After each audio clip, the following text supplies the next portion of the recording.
my kinds. David Copperfield by Charles Dickens. Chapter 33. Blissful. All this time I had gone on loving Dora harder than ever. Her idea was my refuge in disappointment and distress, and made some amends to me even for the loss of my friend. The more I pitied myself or pitied others, the more I sought for consolation in the image of Dora. The greater the accumulation of deceit and trouble in the world, the brighter and the purer shone the star of Dora high above the world.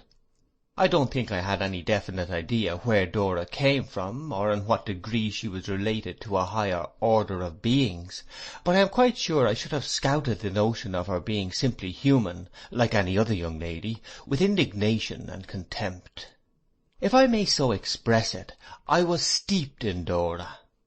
I was not merely over head and ears in love with Dora, but I was saturated through and through. Enough love might have been wrung out of me, metaphorically speaking, to drown anybody in, and yet there would have remained enough within me, and all over me, to pervade my entire existence. The first thing I did on my own account when I came back was to take a night walk to Norwood, and, like the subject of a venerable riddle of my childhood, to go round and round the house, without ever touching the house, thinking about Dora. I believe the theme of this incomprehensible conundrum was the moon. No matter what it was, I, the moon-struck slave of Dora, perambulated round and round the house and garden for 2 hours, looking through crevices in the palings, getting my chin by dint of violent exertion above the rusty nails on the top, blowing kisses at the lights in the windows, and romantically calling on the night at intervals to shield my Dora. I don't know exactly what from. I suppose from fire, perhaps from mice, to which she had a great objection. My love was so much in my mind, and it was so natural to me to confide in Peggotty, when I found her again by my side of an evening with the old set of industrial implements, busily making the tour of my wardrobe, that I imparted to her, in a sufficiently roundabout way, my great secret. Peggotty was strongly interested, but I could not get her into my view of the case at all. She was audaciously prejudiced in my favour, and quite unable to understand why I should have any misgivings, or be low-spirited about it. The young lady might think herself well off, she observed, to have such a beau, and as to her pa, she said, what did the gentleman expect, for gracious sake? I observed, however, that Mr. Spenlow's proctorial gown and stiff cravat took Peggotty down a little, and inspired her with a greater reverence for the man who was gradually becoming more and more etherealized in my eyes every day, and about whom a reflected radiance seemed to me to beam when he sat erect in court among his papers, like a little lighthouse in a sea of stationery. And by the by, it used to be uncommonly strange to me to consider, I remember, as I sat in court too, how those dim old judges and doctors wouldn't have cared for Dora if they had known her, how they wouldn't have gone out of their senses with rapture if marriage with Dora had been proposed to them, how Dora might have sung and played upon that glorified guitar until she led me to the verge of madness, yet not have tempted one of those slow-goers an inch out of his road. I despise them, to a man. Frozen out old gardeners in the flower-beds of the heart, I took a personal offence against them all. The bench was nothing to me but an insensible blunderer. The bar had no more tenderness or poetry in it than the bar of a public house.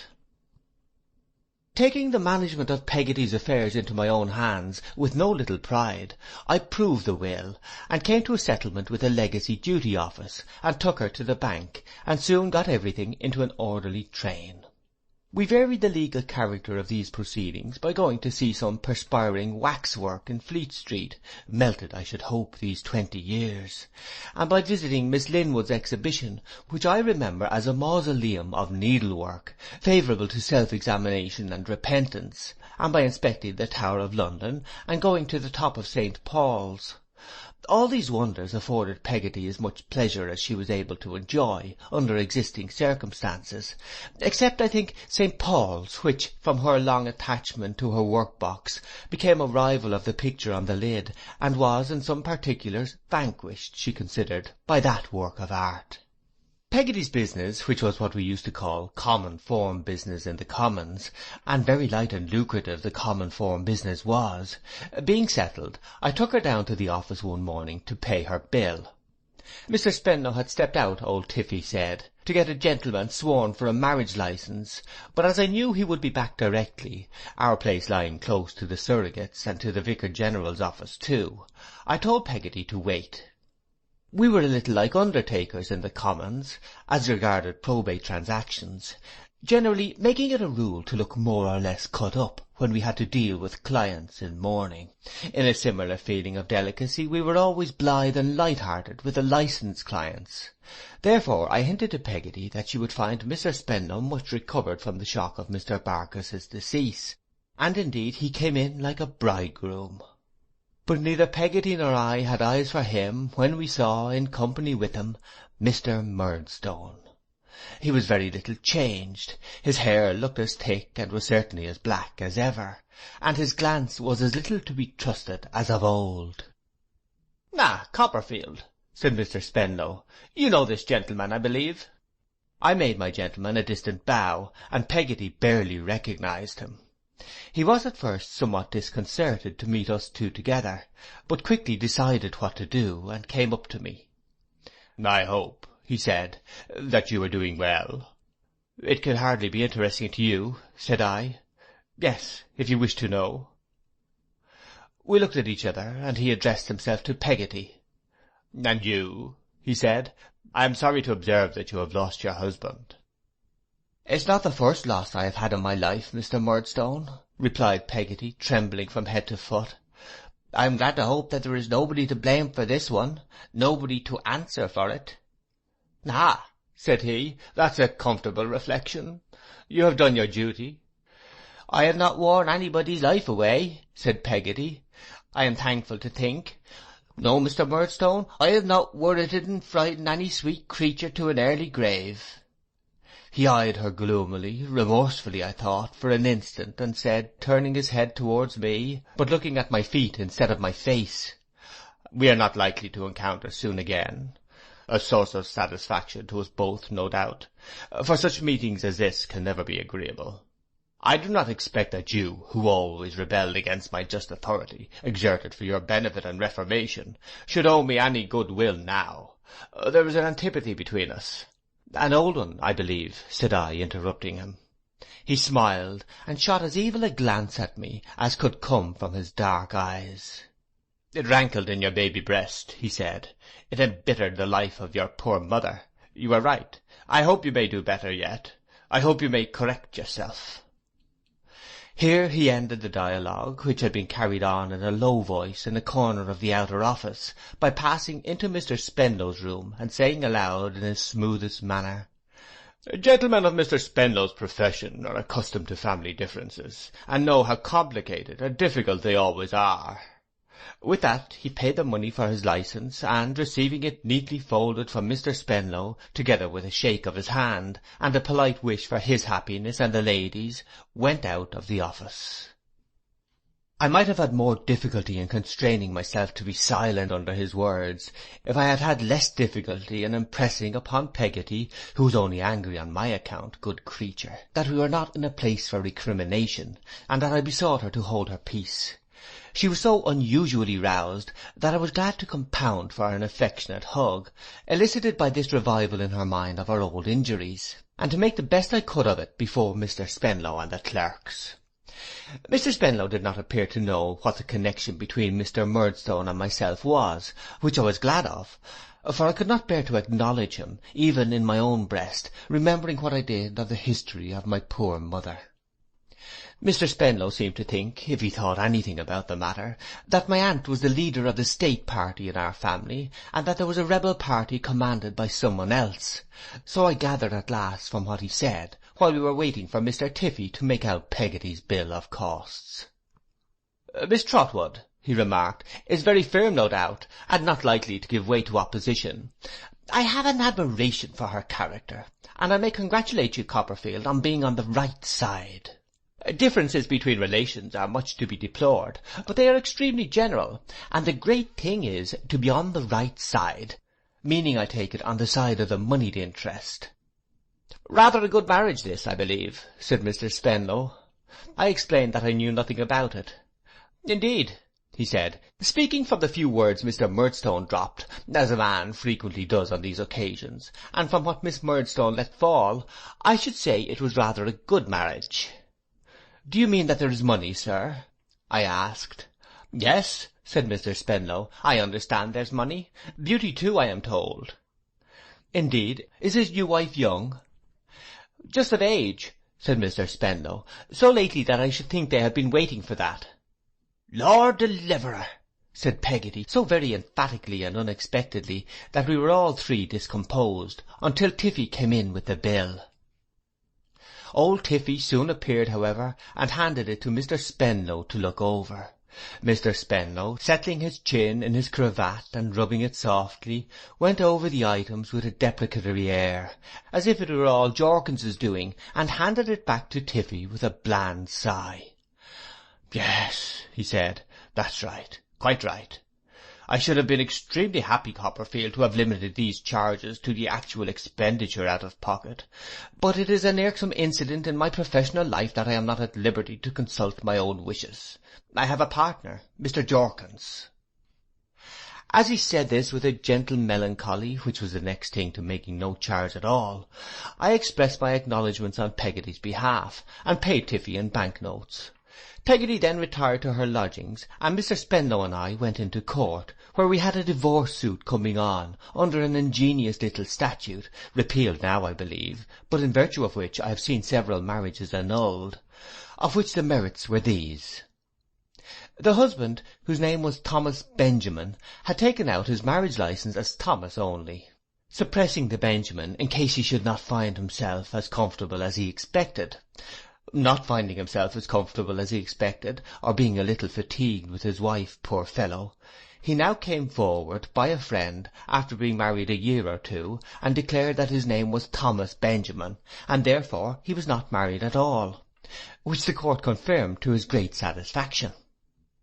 I must say that I had my doubts about the strict justice of this, and was not even frightened out of them by the bushel of wheat which reconciles all anomalies. But Mr. Spenlow argued the matter with me. He said, "Look at the world. There was good and evil in that. Look at the ecclesiastical law. There was good and evil in that. It was all part of a system. Very good. There you were." I had not the hardihood to suggest to Dora's father that possibly we might even improve the world a little if we got up early in the morning and took off our coats to the work, but I confessed that I thought we might improve the commons. Mr. Spenlow replied that he would particularly advise me to dismiss that idea from my mind, as not being worthy of my gentlemanly character, but that he would be glad to hear from me of what improvement I thought the commons susceptible. Taking that part of the commons which happened to be nearest to us, for our man was unmarried by this time and we were out of court, and strolling past the prerogative office, I submitted that I thought the prerogative office rather a queerly managed institution. Mr. Spenlow inquired in what respect. I replied, with all due deference to his experience, but with more deference, I am afraid, to his being Dora's father, that perhaps it was a little nonsensical that the registry of that court, containing the original wills of all persons leaving effects within the immense province of Canterbury for 3 whole centuries, should be an accidental building, never designed for the purpose, leased by the registrars for their own private emolument, unsafe, not even ascertained to be fireproof, choked with the important documents it held, and positively, from the roof to the basement, a mercenary speculation of the registrars, who took great fees from the public, and crammed the public's wills away anyhow and anywhere, having no other object than to get rid of them cheaply. That perhaps it was a little unreasonable that these registrars, in the receipt of profits amounting to £8,000 or £9,000 a year, to say nothing of the profits of the deputy registrars and clerks of seats, should not be obliged to spend a little of that money in finding a reasonably safe place for the important documents which all classes of people were compelled to hand over to them, whether they would or no. That perhaps it was a little unjust that all the great offices in this great office should be magnificent sinecures, while the unfortunate working clerks in the old dark room upstairs were the worst rewarded and the least considered men, doing important services in London. that perhaps it was a little indecent that the principal registrar of all, whose duty it was to find the public, constantly resorting to this place, all needful accommodation, should be an enormous sinecurist in virtue of that post, and might be, besides, a clergyman, a pluralist, a holder of a staff in a cathedral, and what not, while the public was put to the inconvenience of which we have a specimen every afternoon when the office was busy, and which we knew to be quite monstrous, that perhaps, in short, this prerogative office of the diocese of Canterbury was altogether such a pestilent job, and such a pernicious absurdity, that but for its being squeezed away in a corner of St. Paul's churchyard, which few people knew, it must have been turned completely inside out and upside down long ago. Mr. Spenlow smiled as I became modestly warm on the subject, and then argued this question with me as he had argued the other. He said, what was it after all? It was a question of feeling. If the public felt that their wills were in safe keeping, and took it for granted that the office was not to be made better, who was the worse for it? Nobody. Who was the better for it? All the sinecurists. Very well. Then the good predominated. It might not be a perfect system, nothing was perfect, but what he objected to was the insertion of the wedge. Under the prerogative office the country had been glorious. Insert the wedge into the prerogative office, and the country would cease to be glorious. He considered it the principle of a gentleman to take things as he found them, and he had no doubt the prerogative office would last our time. I defer to his opinion, though I had great doubts of it myself. I find he was right, however, for it has not only lasted to the present moment, but has done so in the teeth of a great parliamentary report made, not too willingly, 18 years ago, when all these objections of mine were set forth in detail, and when the existing stowage for wills was described as equal to the accumulation of only 2.5 years more. What they have done with them since, whether they have lost many, or whether they sell any, now and then, to the butter shops, I don't know. I am glad mine is not there, and I hope it may not go there yet a while. I have set all this down in my present blissful chapter, because here it comes into its natural place. Mr. Spenlow and I, falling into this conversation, prolonged it and our saunter to and fro until we diverged into general topics.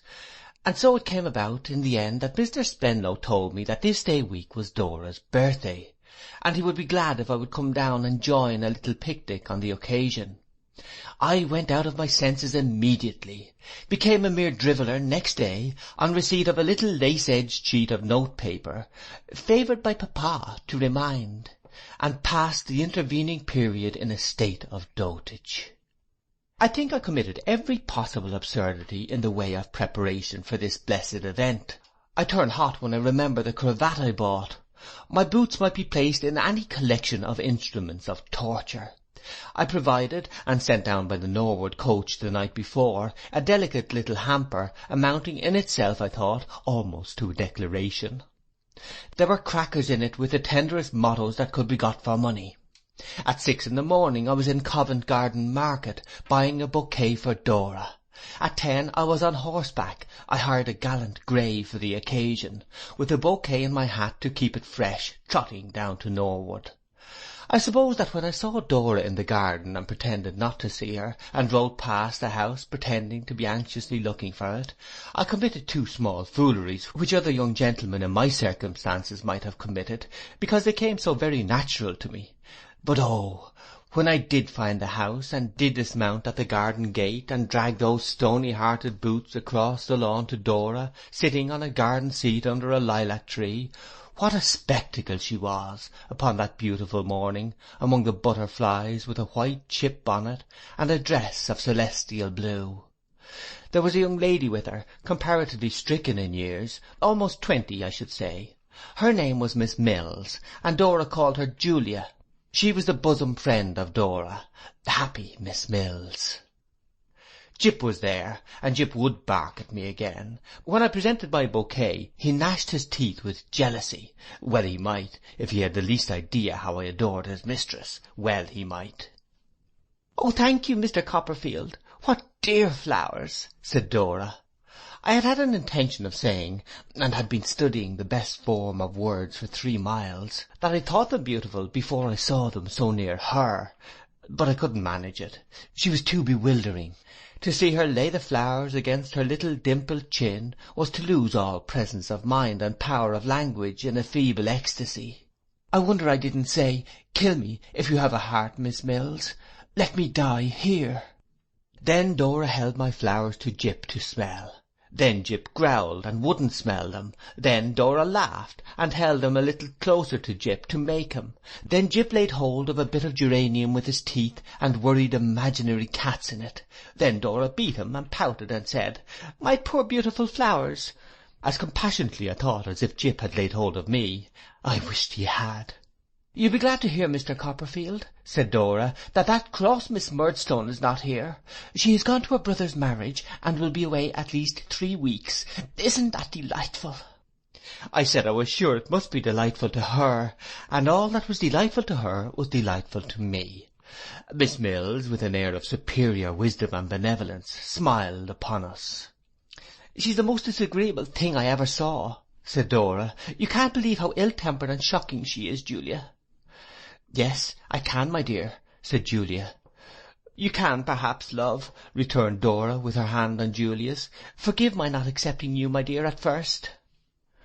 I learned from this that Miss Mills had had her trials in the course of a chequered existence, and that to these, perhaps, I might refer that wise benignity of manner which I had already noticed.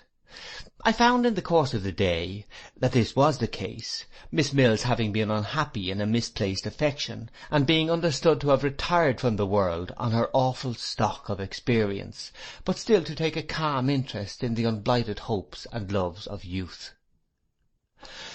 But now Mr. Spenlow came out of the house, and Dora went to him, saying, "Look, papa, what beautiful flowers!"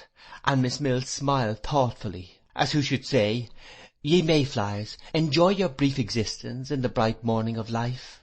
And we all walked from the lawn towards the carriage, which was getting ready. I shall never have such a ride again. I have never had such another. There were only those 3, their hamper, my hamper, and the guitar case in the phaeton, and, of course, the phaeton was open, and I rode behind it, and Dora sat with her back to the horses, looking towards me. She kept the bouquet close to her on the cushion, and wouldn't allow Jip to sit on that side of her at all, for fear he should crush it. She often carried it in her hand, often refreshed herself with its fragrance. Our eyes at those times often met, and my great astonishment is that I didn't go over the head of my gallant grey into the carriage. There was dust, I believe. There was a good deal of dust, I believe. I have a faint impression that Mr. Spenlow remonstrated with me for riding in it, but I knew none. I was sensible of a mist of love and beauty about Dora, but of nothing else. He stood up sometimes and asked me what I thought of the prospect. I said it was delightful, and I dare say it was, but it was all Dora to me. The sun shone Dora, and the birds sang Dora. The south wind blew Dora, and the wild flowers in the hedges were all Dora's to a bud. My comfort is Miss Mills understood me. Miss Mills alone could enter into my feelings thoroughly. I don't know how long we were going, and to this hour I know as little where we went. Perhaps it was near Guildford. Perhaps some Arabian Night magician opened up the whole place for a day, and shut it up for ever when we came away. It was a green spot on a hill, carpeted with soft turf. There were shady trees and heather, and as far as the eye could see, a rich landscape. It was a trying thing to find people there waiting for us, and my jealousy, even of the ladies, knew no bounds. But all of my own sex, especially one impostor, 3 or 4 years my elder, with a red whisker, on which he established an amount of presumption not to be endured, were my mortal foes. We all unpacked our baskets and employed ourselves in getting dinner ready. Red Whisker pretended he could make a salad, which I don't believe, and abjured himself on public notice. Some of the young ladies washed the lettuce for him, and sliced them under his directions. Dora was among these, and I felt that fate had pitted me against this man, and one of us must fall. Red Whisker made his salad. I wonder how they could eat it. Nothing could have induced me to touch it. And voted himself into the charge of the wine cellar, which he constructed, being an ingenious beast, in the hollow of a tree trunk. By and by I saw him, with the majority of a lobster on his plate, eating his dinner at the feet of Dora. I have but an indistinct idea of what happened for some time after this baleful object presented itself to my view. I was very merry, I know, but it was hollow merriment. I attached myself to a young creature in pink with little eyes, and flirted with her desperately.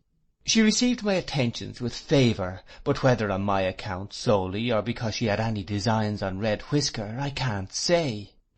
Dora's health was drunk. When I drank it, I affected to interrupt my conversation for that purpose, and to resume it immediately afterwards. I caught Dora's eye as I bowed to her, and I thought it looked appealing, but it looked at me over the head of Red Whisker, and I was adamant. The young creature in pink had a mother in green, and I rather think the latter separated us from motives of policy. Howbeit, there was a general breaking up of the party, while the remnants of the dinner were being put away, and I strolled off by myself among the trees in a raging and remorseful state. I was debating whether I should pretend that I was not well, and fly, I don't know where, upon my gallant grey, when Dora and Miss Mills met me. "Mr. Copperfield," said Miss Mills, "you are dull." I begged her pardon, not at all. "And Dora," said Miss Mills, "you are dull." "Oh dear no, not in the least." "Mr. Copperfield and Dora," said Miss Mills, with an almost venerable air, "enough of this. Do not allow a trivial misunderstanding to wither the blossoms of spring, which, once put forth and blighted, cannot be renewed. I speak," said Miss Mills, "from experience of the past, the remote irrevocable past. The gushing fountains which sparkle in the sun must not be stopped in mere caprice. The oasis in the desert of Sahara must not be plucked up idly." I hardly knew what I did. I was burning all over to that extraordinary extent, but I took Dora's little hand and kissed it, and she let me. I kissed Miss Mills's hand, and we all seemed, to my thinking, to go straight up to the seventh heaven. We did not come down again. We stayed up there all evening. At first we strayed to and fro among the trees, I with Dora's shy arm drawn through mine, and heaven knows, folly as it all was, it would have been a happy fate to have been struck immortal with those foolish feelings, and have stayed among the trees for ever. But much too soon we heard the others laughing and talking and calling, "Where's Dora?" So we went back, and they wanted Dora to sing. Red Whisker would have got the guitar case out of the carriage, but Dora told him nobody knew where it was but I, so Red Whisker was done for in a moment, and I got it, and I unlocked it, and I took the guitar out, and I sat by her, and I held her handkerchief and gloves, and I drank in every note of her dear voice, and she sang to me who loved her, and all the others might applaud as much as they liked, but they had nothing to do with it. I was intoxicated with joy. I was afraid it was too happy to be real, and that I should wake in Buckingham Street presently, and hear Mrs. Crupp clinking the teacups in getting breakfast ready.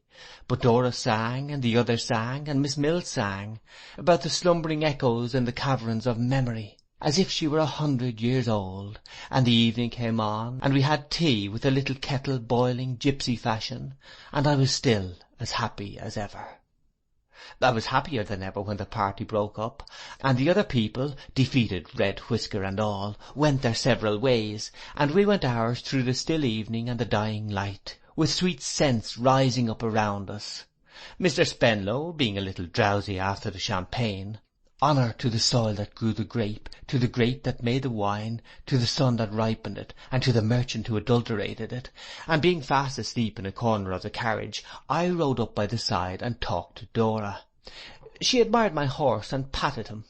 Oh, what a dear little hand it looked upon a horse!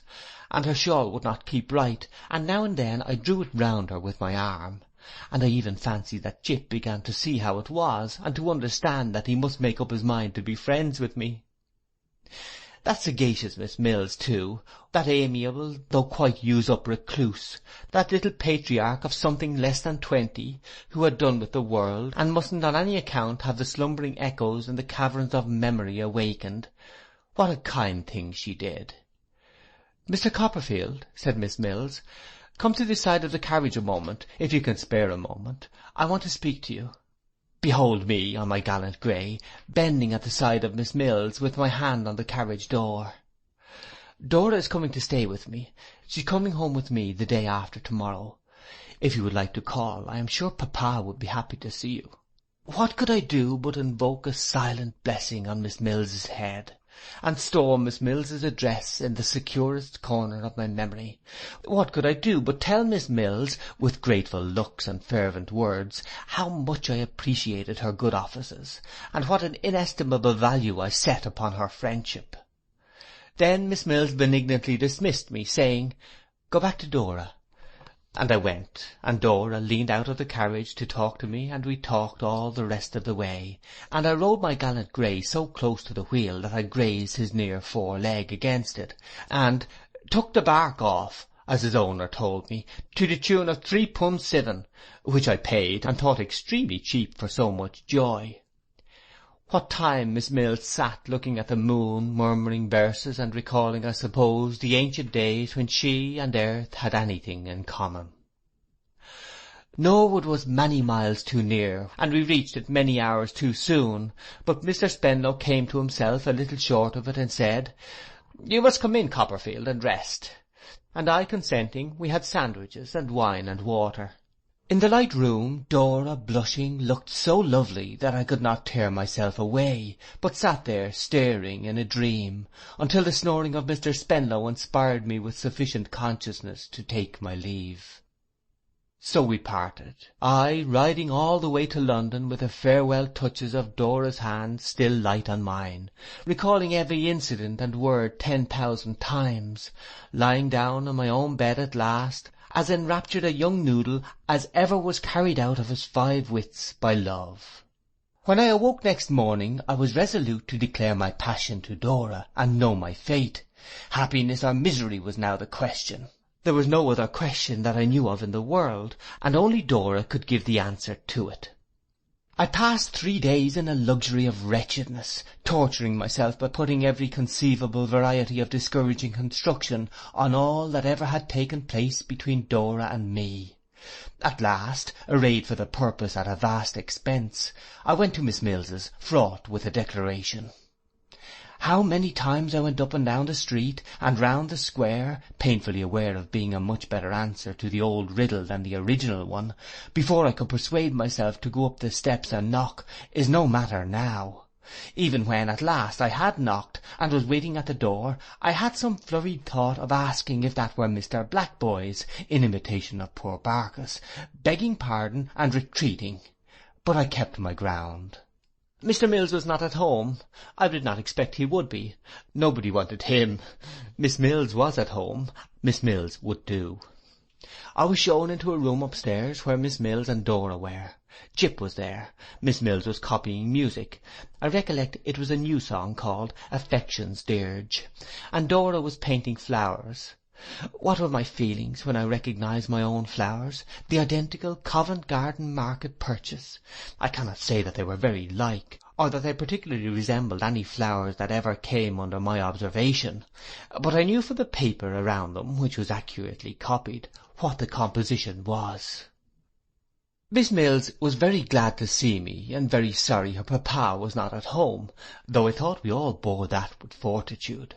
Miss Mills was conversational for a few minutes, and then, laying down her pen upon Affection's Dirge, got up and left the room. I began to think I would put it off till tomorrow.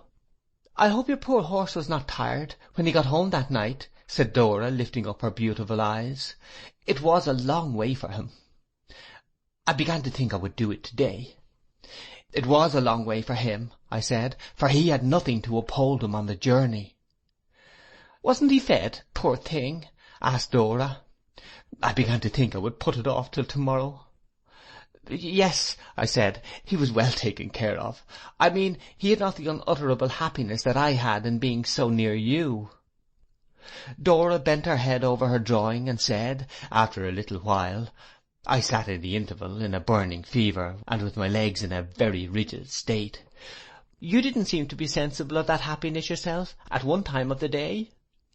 I saw now that I was in for it, and that it must be done on the spot. You didn't care for that happiness in the least, said Dora, slightly raising her eyebrow and shaking her head, when you were sitting by Miss Kit. Kit, I should observe, was the name of the creature in pink with the little eyes. Though certainly I don't know why you should, said Dora, or why you should call it a happiness at all. But of course you don't mean what you say, and I am sure no one doubts your being at liberty to do whatever you like. Jip, you naughty boy, come here. I don't know how I did it. I did it in a moment. I intercepted Jip. I had Dora in my arms. I was full of eloquence. I never stopped for a word. I told her how I loved her. I told her I should die without her. I told her that I idolized and worshipped her. Jip barked madly all the time. When Dora hung her head and cried and trembled, my eloquence increased so much the more. If she would like me to die for her, she had but to say the word, and I was ready. Life without Dora's love was not a thing to have on any terms. I couldn't bear it, and I wouldn't. I had loved her every minute, day and night, since I first saw her. I loved her at that minute to distraction. I would always love her every minute to distraction. Lovers had loved before, and lovers would love again, but no lover had ever loved, might, could, would, or should ever love as I loved Dora. The more I raved, the more Jip barked. Each of us in his own way got more mad every moment. Well, Dora and I were sitting on the sofa by and by, quiet enough, and Jip was lying in her lap, winking peacefully at me. It was off my mind. I was in a state of perfect rapture. Dora and I were engaged. I suppose we had some notion that this was to end in marriage. We must have had some, because Dora stipulated that we were never to be married without her papa's consent. But in our youthful ecstasy, I don't think that we really looked before us or behind us, or had any aspiration beyond the ignorant present. We were to keep our secret from Mr. Spenlow, but I am sure the idea never entered my head then that there was anything dishonourable in that. Miss Mills was more than usually pensive when Dora, going to find her, brought her back, I apprehend because there was a tendency in what had passed to awaken the slumbering echoes in the caverns of memory. But she gave us her blessing, and the assurance of her lasting friendship, and spoke to us generally, as became a voice from the cloister. What an idle time it was, what an insubstantial, happy, foolish time it was. When I measured Dora's finger for a ring that was to be made of forget-me-nots, and when the jeweller, to whom I took the measure, found me out and laughed over his order book, and charged me anything he liked for the pretty little toy, with its blue stones, so associated in my remembrance with Dora's hand, that yesterday, when I saw such another by chance on the finger of my own daughter, there was a momentary stirring in my heart like pain. When I walked about, exalted with my secret, and full of my own interest, and felt the dignity of loving Dora, and of being beloved, so much, that if I had walked on air I could not have been more above the people not so situated, who were creeping on the earth. When we had those meetings in the garden of the square, and sat within the dingy summer house, so happy that I love the London sparrows to this hour for nothing else, and see the plumage of the tropics in their smoky feathers. When we had our first great quarrel within a week of our betrothal, and when Dora sent me back the ring enclosed in a despairing cocked hat note, wherein she used the terrible expression that our love had begun in folly and ended in madness, which dreadful words occasioned me to tear my hair and cry that all was over. When, under cover of the night, I flew to Miss Mills, whom I saw by stealth in the back kitchen where there was a mangle, and implored Miss Mills to interpose between us and avert insanity, when Miss Mills undertook the office and returned with Dora, exhorting us, from the pulpit of her own bitter youth, to mutual concession and the avoidance of the desert of Sahara. When we cried and made it up, and were so blessed again, that the back kitchen, mangle and all, changed to love's own temple, where we arranged a plan of correspondence through Miss Mills, always to comprehend at least one letter on each side every day. What an idle time! What an insubstantial, happy, foolish time! Of all the times of mine that time has in its grip, there is none that in one retrospect I can smile at half so much, and think of half so tenderly. End of chapter 33.